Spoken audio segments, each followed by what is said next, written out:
нельзя заклеивать. Через 72 часа, вот сегодня понедельник, четверг подойдете для читки.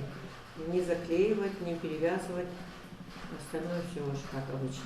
Врач дает маме двухлетней Иризы рекомендации после пробы Диаскин-теста. Он показывает реакцию организма на туберкулез в неактивной или активной формах. Это обязательно для каждого ребенка по рекомендациям Министерства здравоохранения.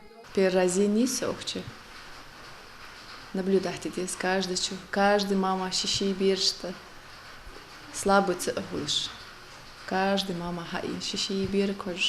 Туберкулез – это инфекционное заболевание, которое чаще всего поражает легкие и вызывается определенным видом бактерий. Инфекция может долгое время развиваться скрытно и бессимптомно, и при единичном контакте с больным латентной формой можно также заболеть. При кашле, дыхании и даже громкой речи больной распространяет капли мокроты, содержащие возбудитель болезни.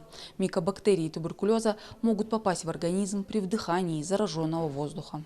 Впоследствии этого у зараженного могут развиваться дыхательная недостаточность, бесплодие, нарушение выделительной функции почек и другие осложнения, которые могут повлиять на трудоспособность и изменить привычную жизнь. И именно для недопущения таких последствий и проводится иммунодиагностика, которая совершенно безопасна для организма. То есть мы вводим в организм аллерген, который соответствует антигенной структуре туберкулезной палочки. И организмом вот этот распознается, да, если мы ввели подкожно его, организмом он распознается как вредная палочка, как туберкулезная палочка, и туда приток, вместо введения идет приток антител, клеток защиты от туберкулеза. А клетки защиты от туберкулеза у нас могут возникнуть только в каком случае? Если у нас в организме была туберкулезная инфекция, только тогда. Вот таким образом мы выявляем.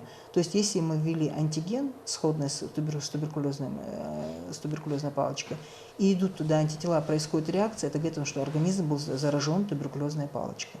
Такую тестовую пробу необходимо делать для ребенка ежегодно. Никакой подготовки к анализу по Диаскин-тесту не требуется. Необходимое условие – отсутствие заболеваний в течение месяца, до и на момент постановки пробы. И для этого перед иммунодиагностикой врачами проводится медосмотр.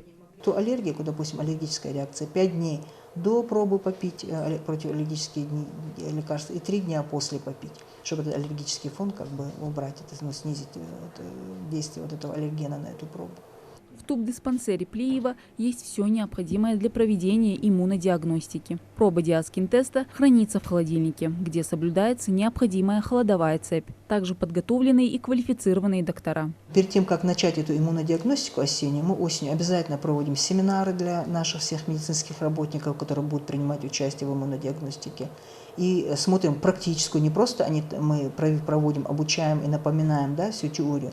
Мы еще показываем практическую часть, потом каждый из тех, кто будет принимать, работников будет принимать участие в проведении, показывает, как он делает эту пробу, то есть как он технически эту пробу выполняет.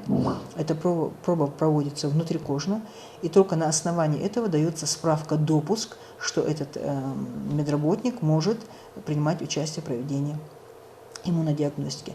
По республике с активной формой туберкулеза около 15 детей. Это небольшой показатель. Они сейчас находятся на лечении. И после еще пару лет будут под строгим наблюдением врачей. Мадина Цора, Асхат Белокиев, Новости 24.